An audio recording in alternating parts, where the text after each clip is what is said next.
It's time. We're finally getting to do the cut test on the Precision Knife Works Wharntac. This is the replacement one that he sent, the factory ground one. I'm sure you've probably been following the saga. My buddy Mark sent me his Wharntac that he had paid extra to get custom ground by Dan, the owner and designer of the Wharntac. The grinds were really sloppy and kind of messed up. Dan reached out to me and said he would like to replace the knife, so he did.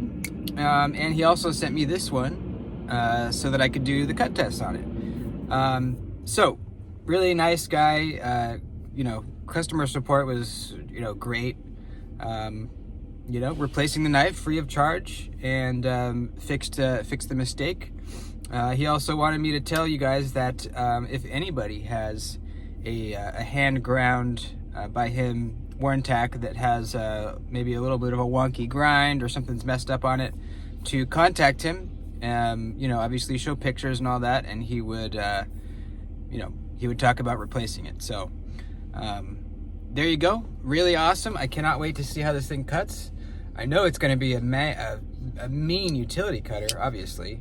It still has a very thin tip, but not like fragile like it was on the last one. As far as slicing, I don't know. We'll see. It's a nice deep hollow grind. I feel like this hole might cause some friction passing through the cardboard. It's not crazy thin blade stock, but it's not overly thick either. So let's go cut. I can't wait. I love this knife. The detent's fantastic. Pocket clip works really good. I need to fix the sharpening choil. It's a little small. It just needs to be made a little bigger. You can see we have a smile already on this side from the factory edge, so that just needs to be a little bigger, and this knife will be absolutely perfect. So let's go cut. Okay, let's get her done. The factory edge that came on this guy was very sharp. Very, very sharp. Excellent.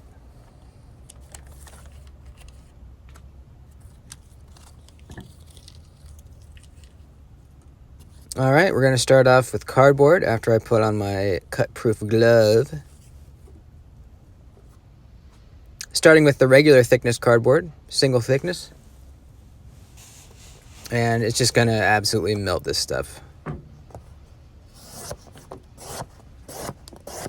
Felt like paper.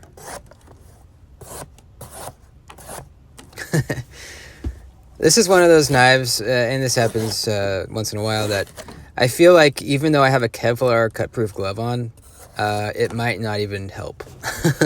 It's that sharp and pointy, and yeah, I was being very careful with this one. All right, let's do the double wall cardboard, the thick stuff. Definitely a little more pressure needed to get through it, but not bad at all. It doesn't feel like it's slicing, as well as, like a TRM Atom or a Shadow or something like that, or a Quiet Carry Drift. But, for what it is, having blade stock on the thick-ish side, not too thick though, this is slicing very nicely. And going with the grain, it's obviously, even easier here. So yeah, I would say it slices. Utility cutting, that is this blade's specialty. It's a thin tip, but not too thin like the last one.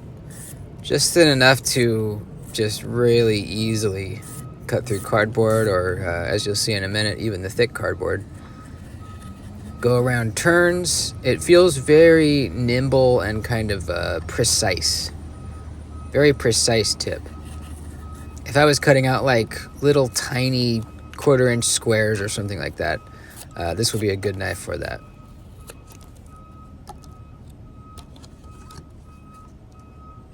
All right, let's try the double wall.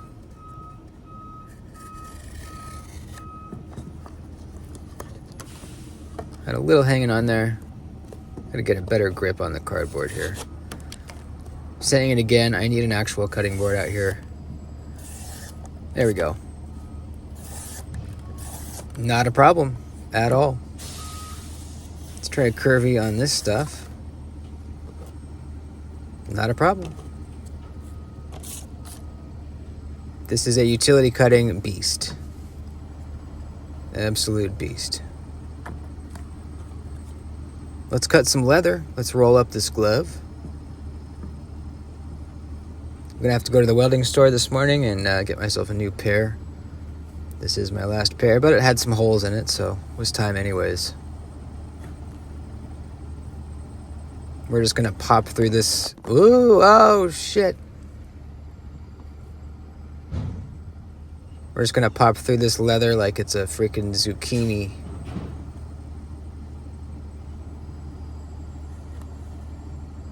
Oh yeah, look at that. This ain't the best blade shape for this kind of cutting either. Typically a little belly is nice to have, but man, you know, I think it has to do with the sharpness here. It's just cutting it. It's just cutting it nicely and easy.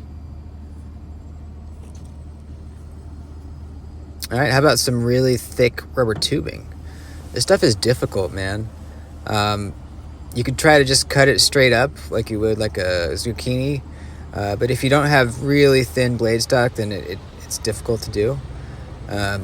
What's easier on this kind of knife is to pierce it like I just did, and then kind of go around that way. Yeah, it's a little test on the tip, you know. This is hard rubber, and it's very cold out, so it's real stiff right now. So you're piercing in, you kind of bring it down, get inside, and then go around. And it did really well on that.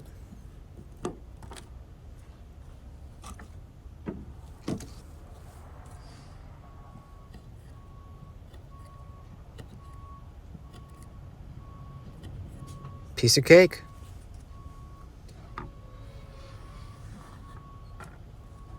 Alrighty, what's next? What do we got? I think it's Cecil rope time.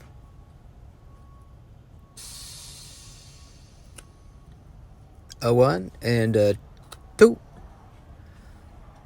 Now let's get some down on the cutting board. And it's popping through this stuff like a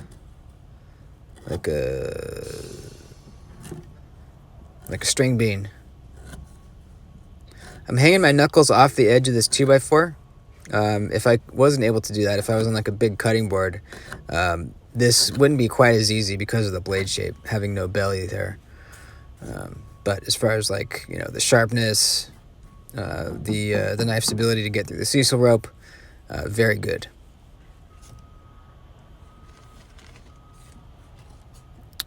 All right, I think it's time. It's time for the big test. The zip ties. Actually, I forgot about the zip ties. I was thinking it was going to be the ratchet strap time, but we're going to get to that after the zip ties. This is mostly a test to kind of feel how the reverse grip is, ergonomics-wise. And it's also a little bit of an edge test. You know, if you had a real chippy, maybe over-hardened edge, these zip ties are really hard plastic. I think it would probably... maybe not chip, but, you know, maybe roll or something like that. Definitely dull the edge. So let's do it. By the way, I didn't feel any hot spots holding the knife, you know, in the regular way with the cardboard and the strap and all that stuff. No hot spots that I could feel. And reverse grip is not as comfortable, but no major hot spots this direction either. Handle those like nobody's business. And now it is strap time. This is 2-inch wide, heavy duty strap. Real thick stuff. And not many knives get all the way through this stuff in one cut. I could probably count on my hands how many knives have gone through this first try without, you know, additional cuts. Let's see how the Wharntac does. So freaking close. A couple strands left over. This is the perfect blade shape for this too, because you don't slide out of your cut too soon.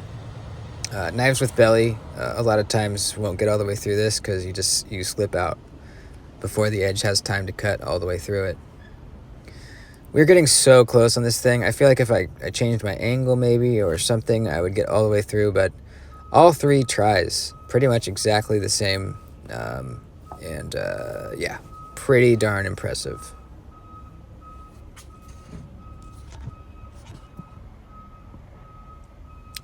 And now we're going to see how our edge held up.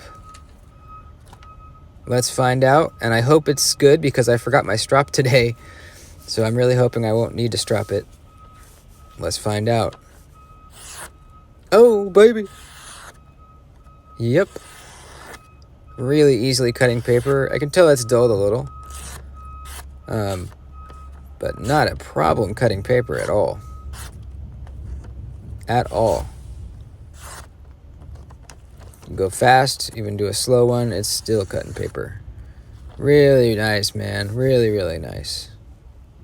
20 CV, at least this 20 CV, seems to be done well. Seems to be done very well. This knife is made by QSP, by the way. So, good job, QSP. This seems to be good. At least judging from my little test here. And with the tip a little more substantial, I don't feel sketchy doing this right here at all. You know, obviously if I drove it in there and then started bending it side to side, it could break off. But just day-to-day use, using it like a regular knife, you're not going to have to worry about the tip breaking off on the factory ground, hand ground one. You know, I say factory grind. It still is a hand ground hollow grind, but it's just done at the factory instead of by Dan himself. That's it, folks. Also, Dan gave me a code for you guys to get $15 off of the Wharntac. The code is Duty's Daggers, or it might be Duty Daggers. I'm not quite sure. So try both. If Duty's Daggers doesn't work, just do Duty Daggers, all one word, if you want to get one of these puppies. That's it, folks. Thanks for watching. Please like the video before you leave and make sure you're subscribed. I'll see you next time.